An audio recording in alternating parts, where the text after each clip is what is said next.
Hello everyone, I'm Ben Contreras and welcome back to another episode of Ben Talks About. Now, as you can no doubt tell by your calendars, Christmas is around only 4 days away, so I thought to myself, why not make a video that is somewhat related to Christmas this year?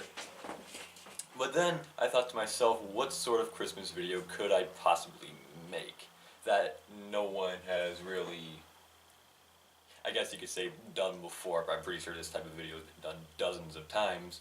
But I thought to myself, what is probably the biggest Christmas present we have ever gotten for this family? And then my mind immediately went to when we first got our Nintendo Wii. And as you can see from a bit of wear and tear and the large amount of dust in many of the areas, this is our original Wii that we originally got for Christmas. I believe it was around the same year that it came out, in 2008. So, yeah, this console is quite an important relic in our sort of career in the world of video games, if that's a way of pronouncing it. As this system is really the one that sort of, I guess you could say, defined kind of who I am as a gamer in terms of the type of games that I play and all that. And I have with myself right here a case that has pretty much every single Wii game that we currently own, as well as single GameCube game that we own, because one good thing about the original model for the Wii is that the thing was actually backwards compatible with the GameCube games, which is kind of odd that they got rid of that feature for the later models. But yeah, I have quite a few memories with these games, and as well as several games that I no longer own. But to keep this video from being around half an hour, I'm sort of gonna focus on two major games in particular that sort of, I guess you could say, I guess sort of defined my childhood when the Wii was like all new and stuff. And the first game to really talk about right here is I'm not quite sure if you can see that, but the original Lego Star Wars: The Complete Saga for the Nintendo Wii. I say the first version, but the game is actually the third game in the Lego Star Wars series, as it combines all 6 episodes from the first 2 Lego Star Wars games into one. And this game is probably the one on the Wii that I played the absolute most, as this was during the time where I was really also heavily into the Lego franchise, and I did actually own both the other games. I had the original one on the GameCube, and I believe I had the second game, I believe was on the original Xbox, and I managed to complete both of them. And eventually, with time, I completed this entire game. Now, out of all the Lego games in this sort of series, I've played quite a few of them, but I don't own every single one of them. The ones that I actually own are right here. I'm not quite sure if you could see it that well, but of course I have the original Lego Star Wars. I have Lego Star Wars 3, which was based on the Clone Wars series, which is sort of confusing when you consider that this is actually the 4th Lego Star Wars game. I have Lego Indiana Jones 2: The Adventure Continues, which is probably the least liked out of every single Lego game out there, but I still personally enjoyed it rather well. It's definitely not as good as the first game, but it's alright.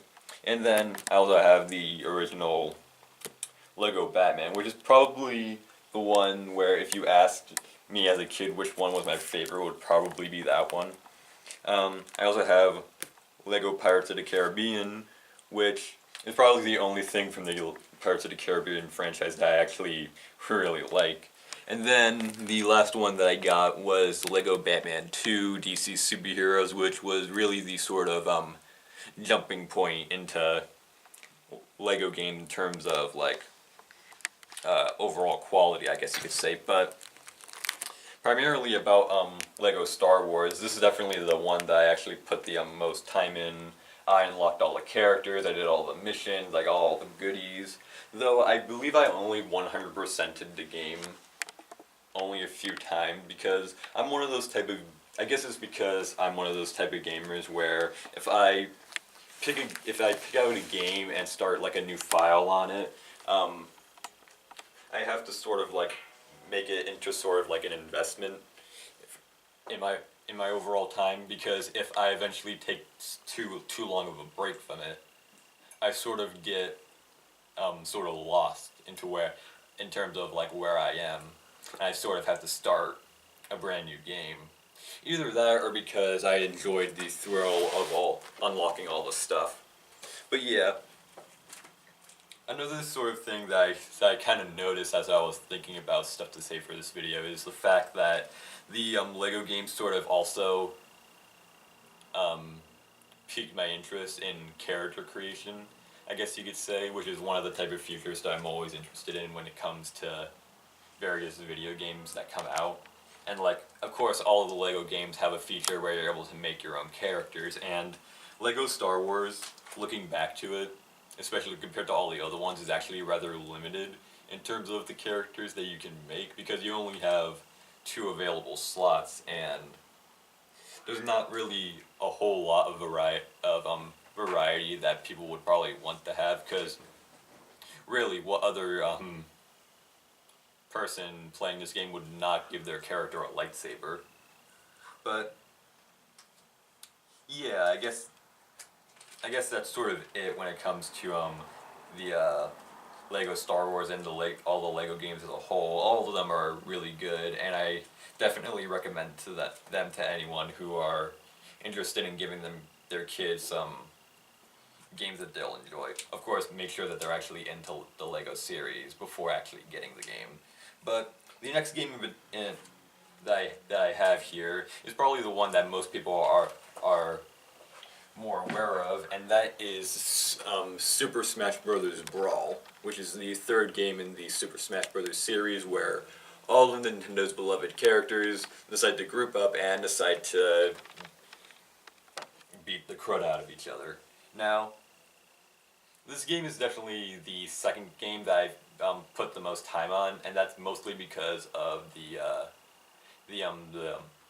adventure mode that is in this game, the Subspace Emissary, which to me is really probably one of the least liked things about Brawl. But to me, in my personal opinion, that was sort of the selling point to this game, because no other Smash game really had much of a actual story within them, and the fact that, you know, this thing was there and it tried to tell something cool, or what they would think people would say is cool, I can really appreciate that. Plus, it was a good way to unlock all the characters, unless you were one of those people who actually enjoyed playing classic mode a million times in order to just unlock one character.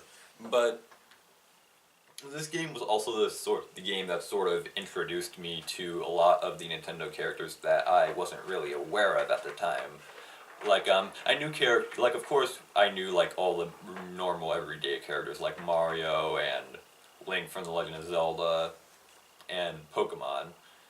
But really, other than that, I didn't really have that much knowledge of the Nintendo franchise, and it was really thanks to this game that I knew about characters like, Kirby, Samus from the Metroid series, Fire Emblem, even though they were featured in Melee. But this was the game that really piqued my interest in terms of wanting to like learn more about them and like their origins.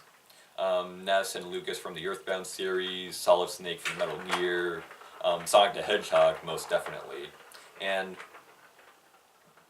really, if I didn't have this game or wasn't interested in it, I probably wouldn't have known about all of these characters. And it was also thanks to this and the Virtual Console that the Wii came with, that I was introduced to a lot of the other like older franchises. You know, thanks to this, I was able to play games like Star Fox 64, Super Metroid, the various Castlevania games that came with it. the original Legend of Zelda, Ocarina of Time, and just all those sort of series that I'm really interested in. And that's sort of where I am in terms of overall Nintendo stuff. I'm way more into the retro side of things. I'm not really into they're more like modern um, franchises. Like at this very point, I am slowly trying to get myself invested in some of their other like more modern series. I have games like on the 3DS. I have like Animal Crossing New Leaf and Pokemon Ultra Moon. So I'm slowly trying to get into the more modern franchise of Nintendo, if that made any sense. But yeah, I'm much more a fan of the retro sort of games, and I'm glad that thanks to also the Wii U Virtual Console that I'm able to enjoy even more of their games, because that one actually had support for games like on the Game Boy Advance and all that. So overall, I have a lot to thank for about this console, because really, like I said at the beginning of the video, without this, I really wouldn't be the sort of gamer that I am today. It's thanks to this that I'm interested in more in like other franchises. Like, I probably wouldn't have gotten into games that I have on the 360 that I've talked about time and time before. Like of course games like Skyrim, Dark Souls, and all that. So yeah, I really enjoyed talking to you guys about the various memories that I have. By that I mean like over 2 memories in general about the Wii. And I really hope you enjoyed this sort of, I guess, semi-Christmas related video. I didn't really talk that much about things related to Christmas. It's just that we got this as a Christmas present. So either way, I hope you enjoyed. I had fun talking about it, and I will see you all in the next video, which will be the next part, or series of parts, in our Let's Play of Kirby Superstar, which is going to be uploaded on Christmas Eve. So, until then, I'm Ben Gutierrez, and